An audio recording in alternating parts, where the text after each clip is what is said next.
क्या विवाह में बाधा उत्पन्न हो रहा है? बिटिया की शादी नहीं हो पा रही है, या बच्चे की शादी नहीं हो पा रही है, लड़के की शादी नहीं हो पा रही है, सब कुछ ठीक है, रिश्ते की बात चलती है, जैसे लगता है कि अब विवाह तय हो जाएगा, सब कुछ हो जाएगा, लेकिन ऐन वक्त पर विवाह कट जाता है, ऐन मौके पर वह विवाह, वह रिश्ता होते होते बच जाता है। आपने काफी प्रयास किया, आपने काफी लोगों से मुलाकात किया, क्योंकि विवाह तो जरूरी है, वंशोवृद्धि के लिए विवाह जरूरी है, जीवन की यात्रा को संपन्न करने के लिए विवाह जरूरी है। विवाह के बिना मनुष्य अधूरा होता है। अब प्रश्न उठता है कि आखिर ऐसा क्यों होता है? आपने कुंडली भी दिखाया, कुंडली में चंद्रमा प्रबल योग में है, विवाह के प्रचंड योग है, कुंडली में कोई बाधा उत्पन्न नहीं दिखाई दे रही है, फिर भी वह काम नहीं हो पा रहा है, फिर भी विवाह संपन्न नहीं हो पा रहा। आपने तमाम तरह के व्रत किए, तमाम तरह के उपाय किए, फिर भी यह कार्य सिद्ध नहीं हो रहा है। तो आपको एक बार जरूर इस बात पर विचार करना चाहिए, क्यों नहीं हो रहा है। अब उसका कारण आप समझने का प्रयास करें। जब आपकी किस्मत की लकीरों को, आपके भाग्य को, आपके वृद्धि को बांध दिया जाता है, रोक दिया जाता है, आपके साथ बुरी चीजों को लगा दिया जाता है, आपके साथ नकारात्मक चीजों को लगा दिया जाता है, वह नकारात्मक चीजें आपका हर काम बिगाड़ने का कार्य करती है। अब दूसरा प्रश्न ये उठेगा कि आखिर ये करता कौन है, किसको इतना फुर्सत है? तो मान्यवर, आज के जमाने में फुर्सत तो लोगों को इतना है, जो लोग आपको देखना नहीं चाहते, जो लोग आपसे जलन की भावना रखते हैं, जो लोग कभी ये नहीं चाहते कि आप मुस्कुराओ, जो लोग कभी ये नहीं चाहते कि आपकी बेटे की शादी हो, जो लोग ये नहीं चाहते कि आपकी बिटिया की शादी हो, वो तो आपको परेशानी में देखकर मुस्कुराते हैं। ये कौन लोग हो सकते हैं?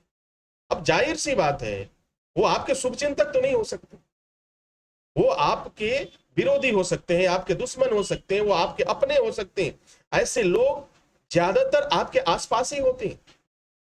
किसी ने कुछ करके लगा दिया, चलो भाई ये आदमी तो बड़ा आगे बढ़ रहा है, अरे फला की बिटिया तो बहुत तेज जा रही है, फला का बेटा तो एकदम बहुत आगे जा रहा है, क्या करें? तो फिर उसने कुछ ऐसा कार्य किया कि भाई उसका मार्ग अवरुद्ध कर दिया। और मार्ग अवरुद्ध करने के लिए आज तमाम तरह के लोग बैठे हुए हैं, जो बगैर कुछ सोचे समझे बुरी चीजों को लगा देते हैं, कुछ जादू टोटके तंत्र मंत्र का प्रयोग करते हैं, जिससे उस व्यक्ति की वृद्धि रुक जाती है, उस बच्चे की वृद्धि रुक जाती है, उसका कार्य रुक जाता है, उसके विवाह में बाधा उत्पन्न होने लगती है, बिटिया परेशान रहती है, मन चंचल रहता है, चिड़चिड़ा हो जाता है, कुछ भी बात कहो उसे समझ में नहीं आता, जितनी अच्छी बात आप बताओगे उतना उसे गुस्सा आएगा, उसे नाराजगी होगी, ये परेशानियां हो रही। इस तरह की जब समस्याएं मेरे पास आई, तो हमने योग मंत्र ज्योतिष अनुसंधान केंद्र में गुरुदेव भगवान के आशीर्वाद से, परमपिता परमेश्वर की कृपा से विवाह सिद्धि का निर्माण किया गया। विवाह सिद्धि रुद्राक्ष को सिद्ध किया गया, इस उद्देश्य से कि जो भी चीजें हैं वो समाप्त हो जाए, बुरी चीजें खत्म हो, ताकि वह आगे बढ़ सके। और विवाह सिद्धि कवच प्रत्येक व्यक्ति के नाम से बनता है, प्रत्येक व्यक्ति के नाम से होगा।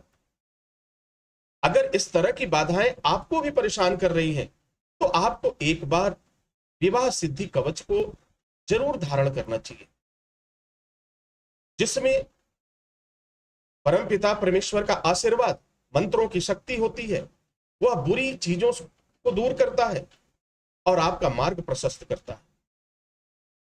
इस तरह के कई लोग मिले जिन्होंने शिकायत किया, जिनके ये समस्याएं थी, जिनकी ये समस्याएं थी कि महाराज श्री बिटिया की शादी नहीं हो पा रही, कुंडली भी ठीक है, लड़के भी अच्छे मिल रहे हैं, फिर भी विवाह नहीं हो रहा। कुछ और भी समस्याएं हैं कि बेटे का विवाह नहीं हो रहा है, क्या करें? मैंने भी उनकी कुंडली का अध्ययन किया, देखा, सब कुछ ठीक नजर आया।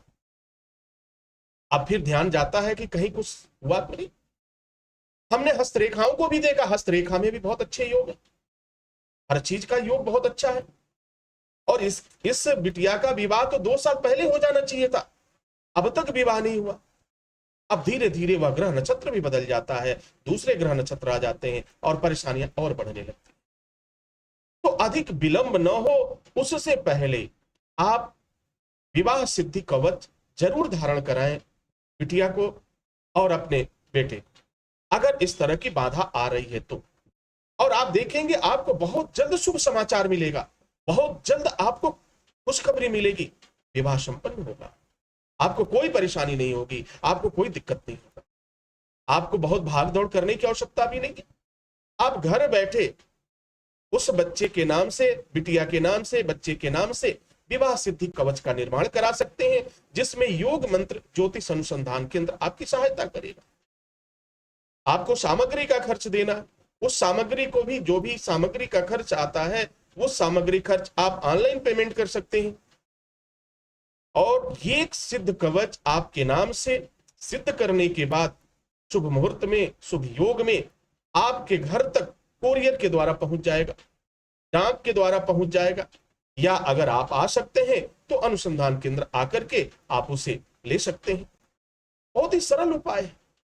हम छोटे छोटे पार्टी कर लेते हैं, हजारों हजारों रुपया खर्च कर देते हैं, घूमने जाते हैं, वहां पर हम लाखों खर्च कर देते हैं, लेकिन इन बातों पे हम ध्यान नहीं देते, नजरअंदाज कर देते, चलो हो जाएगा हो जाएगा, लेकिन देखते ही देखते बड़ा विलंब हो जाता है और बहुत देर हो जाता है।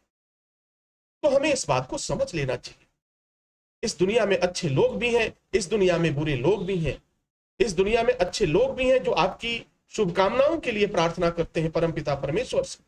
इस दुनिया में कुछ बुरे लोग भी हैं जो आपको हमेशा परेशान करने के लिए, आपको बर्बाद करने के लिए हर संभव उपाय करते हैं। उन्हें आपकी तरक्की नहीं देखी जा सकती, उन्हें आपका विकास नहीं देखा जा सकता, आपके चेहरे पे मुस्कुराहट है वो नहीं देख सकते। और ये दुश्मन कौन होता है? ये दुश्मन आपके आसपास में है, ये दुश्मन आपके घर में बैठा हुआ है, ये दुश्मन आपका रिश्तेदार हो सकता है, ये दुश्मन आपका मित्र हो सकता है, ये दुश्मन आपका पड़ोसी हो सकता है। वह प्रत्येक व्यक्ति आपका वह दुश्मन हो सकता है जो आपसे जलन की भावना रखता है। इन्हीं समस्याओं को देखते हुए योग मंत्र और ज्योतिष अनुसंधान केंद्र ने आपके लिए परमपिता परमेश्वर का वह मंत्र सिद्धि किया हुआ विवाह सिद्धि कवच, वह एक निवारण मंत्र है, आपकी समस्त बाधाओं को समाप्त कर देगा। और जिसने भी किया कराया है वह चीज उसके वापस चली जाएगी, आप उसे परेशान करेगी।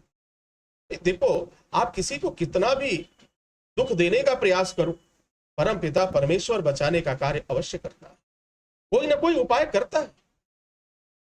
अगर आप मुझ तक पहुंच गए, आप मुझे सुन रहे हैं, आप मुझे परेशानियों को, अपने परेशानियों को देख रहे हैं, तो निश्चित रूप से परम पिता परमेश्वर की असीम अनुकंपा है आपके ऊपर। तभी तो जाकर के आपका जो बुद्धि और विवेक है, या निर्णय लेने के लिए तैयार हुआ कि नहीं, हमें भी इस मंत्र की शक्ति को धारण करना चाहिए। और यह संकल्प लीजिए और निश्चित रूप से आप देखिए कि किस तरह से चमत्कारिक परिणाम आपको मिलेगा, क्योंकि परमपिता परमेश्वर ने अच्छी चीजों को भी बनाया और वहीं बुरी चीजें भी हैं, परंतु सत्य हमेशा सत्य होता है और धर्म की विजय होती है। तो हमें इस बात को जानना चाहिए और समझना चाहिए।